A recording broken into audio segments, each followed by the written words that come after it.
د لښکرګاه ښار لومړی امنیتي حوزې سره 2 اورلګېدنې رامنځته سوي وې.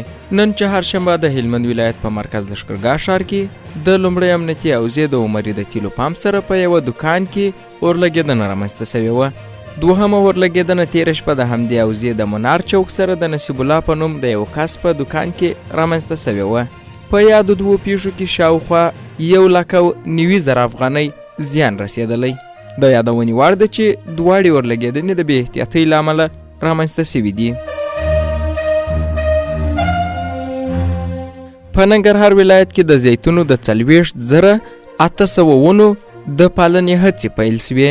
د ننګرهار ولایت د رسنیو دفتر د یوې خبرپاڼې په خپرولو سره ویلي د ننګرهار کانال 240 هکتاره د زیتون ونو وچ ټاخونه پرې او په چونه او درمل ووهل سول چې موخه ترې د ناروغیو او حشراتو مخنیوی، غذایي څارنه، لمر، ښکلا او د اوبو د ضایعاتو مخنیوی دی.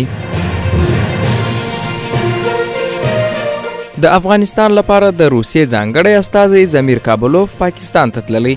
د افغانستان په چارو کې د پاکستان ځانګړی استازی محمد صادق خان ویلي له زمیر کابلوف سره په لیدنه کې د سیمې پر وروستیو پرمختګونو او د ښې راتلونکي لپاره د مسکو او اسلام آباد ترمنځ د نږدې همکارۍ په اړه هر اړخیزې خبرې سوي دي.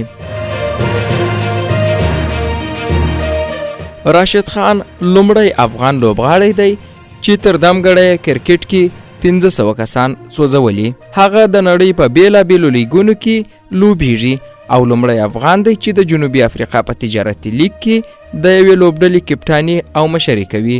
راشد خان له 2015 میلادي کال را په دې خوا د افغانستان د کرکټ د ملي لوبډلې لوبغاړی دی.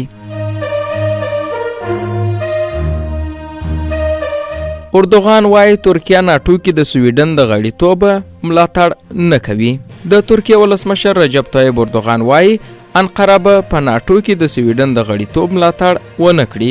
ښاغلي اردوغان دا څرګندونې د سویډن پلازمینه کې د ترکیې سفارت مخې ته په یوه لاریون کې د مسلمانانو د سپېڅلي کتاب قرآن کریم د سوځولو له پیښې خپرېدو 2 ورځې وروسته کړي دي.